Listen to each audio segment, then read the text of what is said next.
जसं की सारसाचं वैशिष्ट्य हे आहे की सारसा नेहमीच पुनरावृत्ती विचाराला पाठिंबा देणारा लिहिला आहे. स्वातंत्र्याच्या चळवळीमध्ये अतिशय मोलाचं योगदान देणारा आणि स्वातंत्र्याच्या नंतरच्या काळामध्ये अनेकांची नावं घेता येतील. यशवंतराव चव्हाण, आनंदराव चव्हाण, यशवंतराव मोहिते अशी कर्तृत्ववान लोकांची एक प्रचंड फळी तिथं होऊन गेली आणि त्यांच्या विचाराचा फायदा अजूनही या जिल्ह्यामध्ये सामान्य लोकांच्यावर आहे. आणि त्यामुळे साहजिकच आज देशामध्ये जे घडतं आहे त्याला पर्याय देण्याच्या दृष्टीनं जे काय आम्हाला लोकांचे इंडिया आघाडीच्या मार्फत प्रयत्न सुरू होत आहेत याला प्रतिसाद द्यायला सातारा जिल्हा हा अग्रभागी आहे. इंडिया आघाडीच्या संबंधी सर्व राज्यात ठिकठिकाणी जिल्ह्याचं काम सुरू आहे. पण सातारा जिल्हा असा आहे की यांनी पहिल्यांदा या जिल्ह्यातल्या सगळ्या पुरोगामी लोकांची आणि NGO जिथं मोठ्या प्रमाणात काम करतात त्या सगळ्यांची बैठक घेऊन एकत्रित काम करण्याची भूमिका ही देणारा सातारा एक नंबरचा जिल्हा आहे. आणि अशी ही निवडणुकीचा अर्ज भरण्याच्या संबंधीचा आजचा कार्यक्रम याच्यापेक्षा दुसरं काही कार्यक्रम नव्हता. पण याला प्रतिसाद देण्याच्यासाठी त्याच्यात सहभागी होण्याच्यासाठी हजारोच्या संख्येनं आज लोक उपस्थित या ठिकाणी आहे. त्याच्यात आणि एक गोष्ट आहे की देशात जे परिवर्तन हवं आहे इंडिया विचारधाराला सखी आहे त्यासंबंधीचं पहिलं पाऊल आज साताऱ्यात टाकलं असं म्हणजे महाराष्ट्रापुरतंच त्यामध्ये अतिशक्ती नाही. आणि त्यामुळे साहजिकच आम्हाला लोकांचा आत्मविश्वास वाढवण्याचं काम सातारकरांनी आज केलं.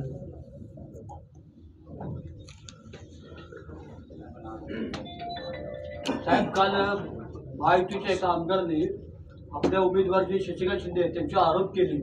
खरं म्हणजे त्यांच्यावर सर्व एजन्सी असताना सुद्धा आरोप करून त्यांना काय साध्य करायचं होतं? साध्य काय करायचं सरळ त्यांच्याकडे सांगायला दुसरं काही नाही. त्यांच्या कामाच्या संबंधी काही करू शकत नाही. लोकांचा प्रतिसाद शिंदेला मिळणार याची खात्री त्यांना असल्यामुळं ते चुकीच्या रस्त्याचे असतात.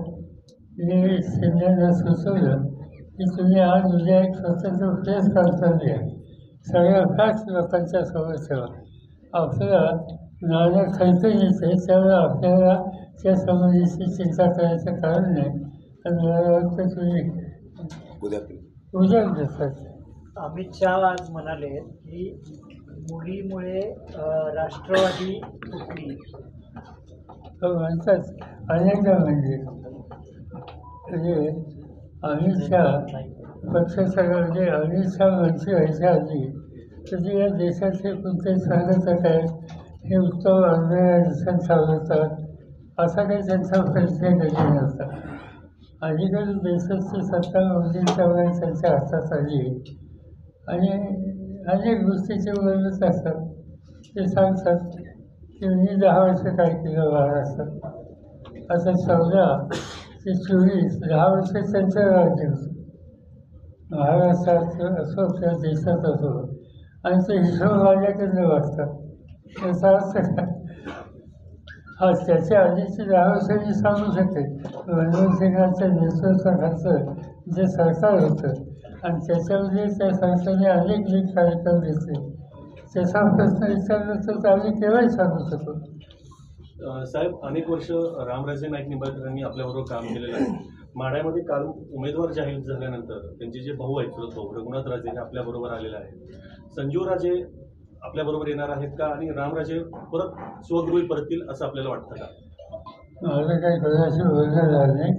काल अकलूजला रघुनाथ राजे ते त्या ठिकाणी आले होते आणि त्यांनी सांगितलं की फलटण या परिसराचा मताचा पाठिंबा हा आमचे जे उमेदवार ठरतील त्यांना राहील अगदी पूर्ण ताकदीने आमचे सगळे सहकारी हे विरोध करण्याचं काम करतील हे त्यांनी सांगितलं.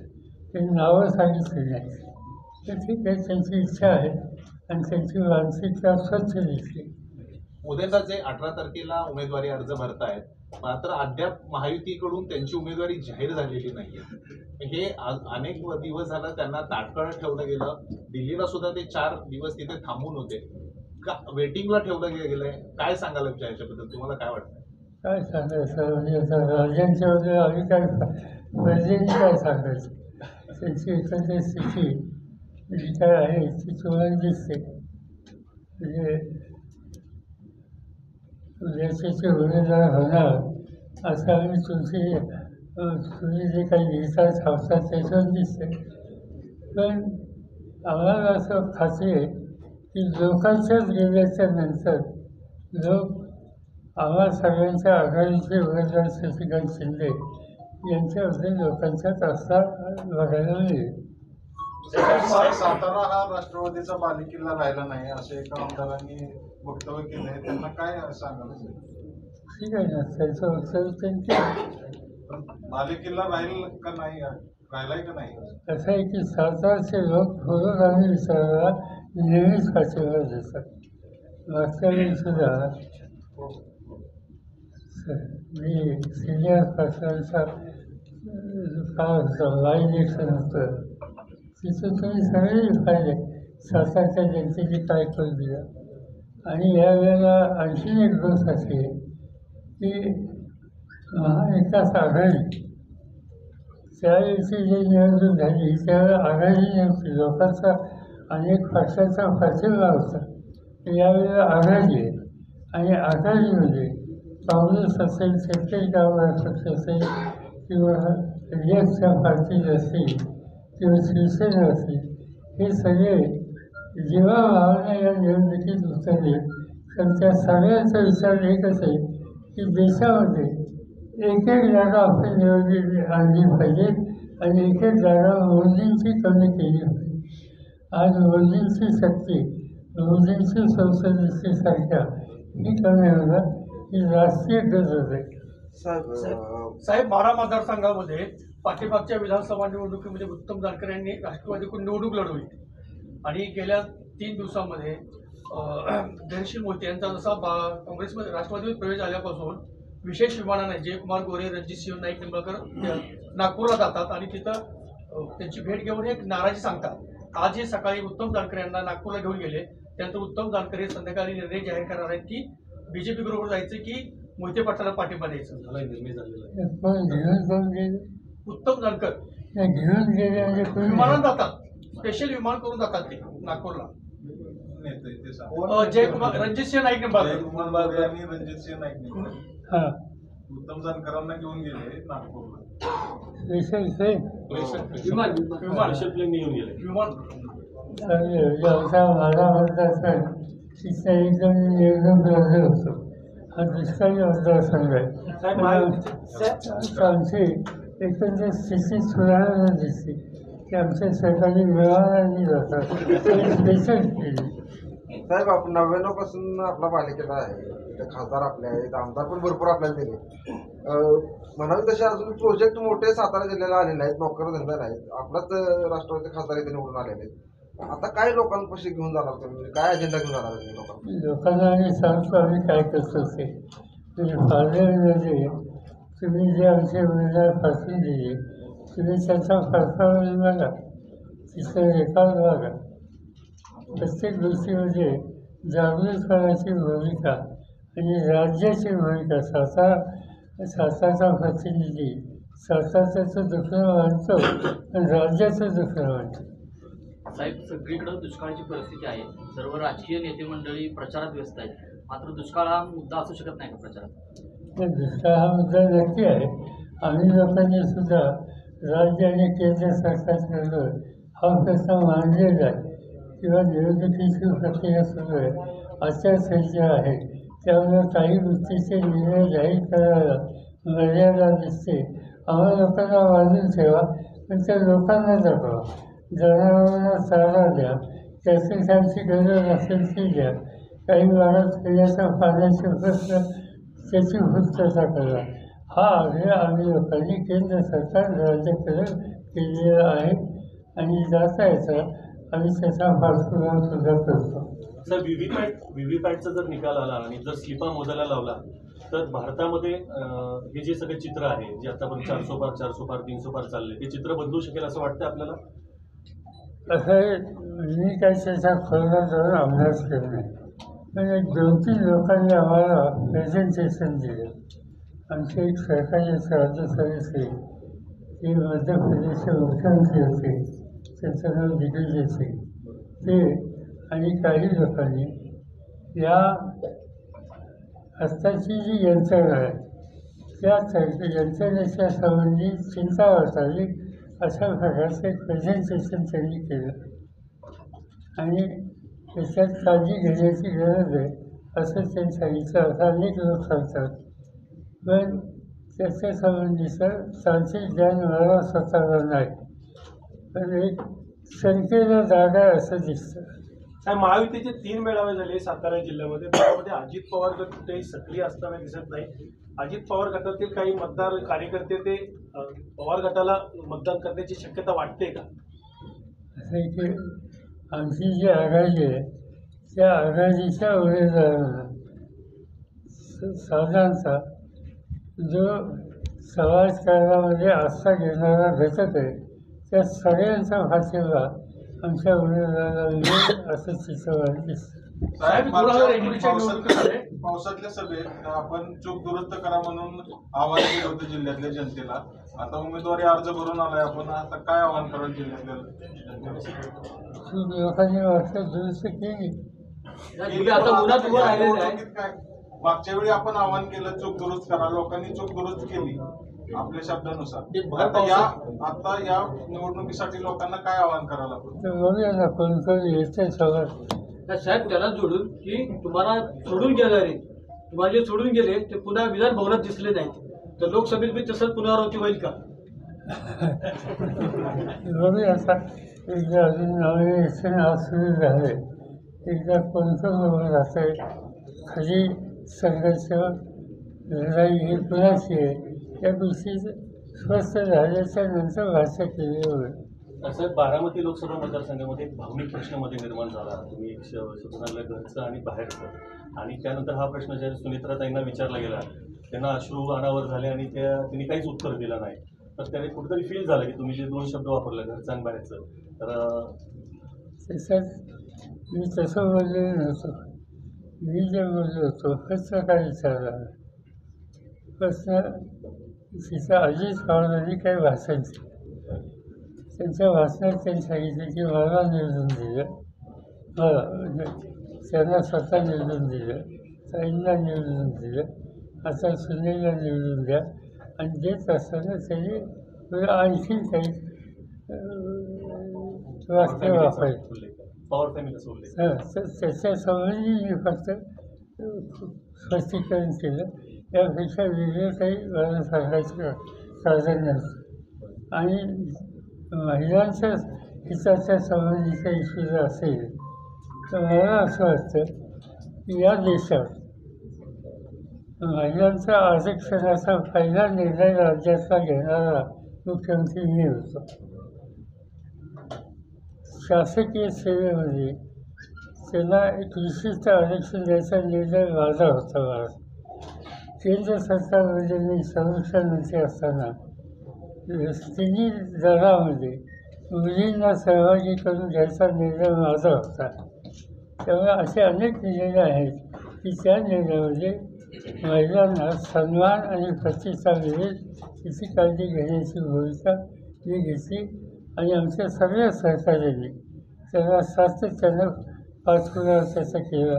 आणि हे झाल्यामुळं आम्हाला लोकांचे या महिलांच्याकडे बघायचा दृष्टिकोन किती समंजसपणाचा आणि पाठपुरावा करण्याचा आहे हे स्पष्ट होतं. त्यामुळे कारण नसताना एखाद्या शब्दावरने त्याची वेगळं वाचन तयार करायचा प्रयत्न कोणी केला तर तो काही फार व्यवस्थित करावा. साहेब, अजित पवारांनी असा आरोप केला होता की विजय शिवतारे ज्यावेळेस उभा राहणार होते त्यावेळेस आरोप केला होता अजितदादांनी की त्यांना शिवसेनेला रात्र फोन करायची की तुम्ही उभा राहावा म्हणून. त्यांचा रोख आपल्याकडे होता. ठीक आहे, याचा अर्थ आहे समजा असेल आम्हाला एखाद्या उमेदवार फायद्याचं असेल तर त्याला आम्ही जर प्रेमाने सांगितलं तर त्याच्यात काही चुकीच आहे. साहेब, महाराष्ट्रामध्ये सध्या तुमच्याविषयीचं वातावरण खूप इमोशनल आहे. विशेषतः कालच्या मोहिते पाटलांच्या प्रवेशानंतर सुद्धा वातावरण खूप बदलले. तुम्ही सुद्धा तसं हे केलं. असं सगळं पाहताना महाराष्ट्रामध्ये इंडिया आघाडीला किती जागा मिळतील असं तुम्हाला वाटतं? आज सर्वकार मी हे बघतो मागच्या वेळेला आम्हाला लोकांना सगळ्या मिळून आम्हाला म्हणजे सगळ्या विरोधकांना सगळ्या मिळून 5 किंवा 6 जागा मिळाल्या. 4 आम्हाला लोकांना मिळाली, 1 काँग्रेसला मिळाली 5 आणि 1 या उदरगावची MIM 6 जागा या सर्व राज्यात मिळाल्या होत्या. यावेळेला हा एकंदर जागेच्या 60% 70% जागा मिळाल्या तर मला आश्चर्य वाटणार नाही. हा मूळ भाग दिसतो सगळीकडे. विशेषतः विदर्भ हा गेल्या अनेक वर्षाचा आमचा अनुभव असा आहे की हा ट्रॅडिशनली काँग्रेसला इंदिरा गांधींच्यापासून सातत्याने काँग्रेसचा सपोर्ट करणारा विभाग अलीकडच्या काळामध्ये तिचं बदललं होतं. तर आत्ता आमचं ऑब्झर्वेशन असं आहे की जी एकंदर राज्यात आम्हाला सगळ्यांची परिस्थिती सुधारली त्याच्यामध्ये विदर्भाचं काँग्रेस पक्षाचं चित्र हे अधिक अनुकूल होईल आणि त्याचा परिणाम हा एकंदर राज्यावर दिसेल. साहेब, मराठा आरक्षणाचे आंदोलन करते मनोज जरांगे पाटील आता काही भागात फिरतायत आणि त्यांनी आव्हान करतायत की उमेदवार पाडा. कुठल्याही पक्षाचे पाडा म्हणतायत, पण त्यांचा एक मुद्दा येतोय की ज्यांनी लाठीचार्ज केला आपल्या आई बहिणींची डोकी फोडली त्यांना ते लक्षात घेऊन मतदान करा. तर त्या आव्हानाचा काय फरक पडेल राज्यात असं वाटतंय आपल्याला? माहिती नाही, पण मी मराठवाड्यात गेलो होतो तिथं जाणवलं लोकांच्यात एक राग असा जाणवला आणि जया यांच्याबद्दलची आस्था आहे असं जाणवलं. की आता मतात किती रूपांतर होईल हे आज मी सांगू शकतो. उद्याच्या प्रचार सभांमध्ये निवडणुकीला काही लोकांच्याकडून जाणीवपूर्वक वेगळं वळण देण्याचा प्रयत्न सुद्धा होऊ शकेल. या अनुषंगाने निवडणुका शांततेत पार पाडाव्यात, राजकीय दर्जा मेंटेन व्हावा राजकारणाचा. या अनुषंगाने आपण आपल्या कार्यकर्त्यांना राष्ट्रवादीच्या काही सूचना वगैरे देणार आहात की कसे? सूचना आम्ही आघाडी म्हणून निवडणूक करतो आणि आघाडीच्या नेतृत्वाच्या ज्या बैठका झाल्या त्या सगळ्या बैठकांमध्ये विशिष्ट कार्यक्रम आणि एक निश्चित अशा प्रकारचं उद्दिष्ट हे ठेवून निवडणुकीला सामोरं जायचं आणि ते जात असताना सगळ्यांनी सामूहिक प्रयत्न करायचे हे सूत्र आम्ही सगळ्यांनी स्वीकारलेलं आहे आणि त्या पद्धतीने आमचा निवडणुकीचा अप्रोच असेल. जरांगे पाटील उद्या तुमच्या स्टेजवर दिसू शकतील का? माझी त्यांची काही फारशी ओळख नाही आणि मी सगळीकडे फिरत असतो, मला माहिती नसतं. मी त्यांना एकदा भेटलो. सुरुवातीला त्यांनी आंदोलन सुरू केलं, उपोषण सुरू केलं तर त्यांचा प्रश्न समजून घेण्यासाठी पुन्हा माझी त्यांची भेट नाही.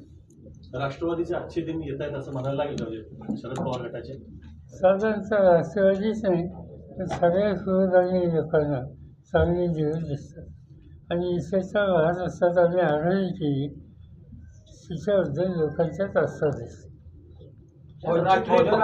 स्वतंत्र भूमिकेमुळे राष्ट्रवादीवर आपलं आघाडीवर काही फरक पडेल का? वंचित बहुजन आघाडी स्वतंत्र निवडणुका लढतायत तर त्यांच्या या भूमिकेमुळे तुमच्यावर काय परिणाम होईल का आघाडीवर? आमची इच्छा आहे त्यांनी आम्हाला लोकांसमोर यावं तसा प्रयत्नही केला आणि अजूनही करायची आमची भूमिका. राजकीय पक्षाचे जे चिन्ह आहे त्याच्यात तुतारी पण आहे आणि दुसरं जे अपक्ष जे आहे तिथं बी तुतारी आहे, तर त्याचा काय परिणाम वगैरे होईल का? असं त्याच्यासाठी इलेक्शन कमिशनच्या पुढे आम्ही काल आज आमचं म्हणणं मांडलेलं आहे. तो त्यांचा निकाल लवकर लागेल.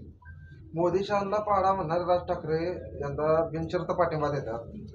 काय नेमकं यांच्यात असं की त्याचं मतं परिवर्तन झालं असेल ते होत असतं वर्णनानं. त्यांचं गेल्या अनेक वर्षाचा अनुभव बघितला तर त्यावेळची स्थिती त्यांना योग्य असते त्या संबंधी ते मोठ्यापणानं आपली मतं मांडत असतात ते मांडतात. थँक्यू.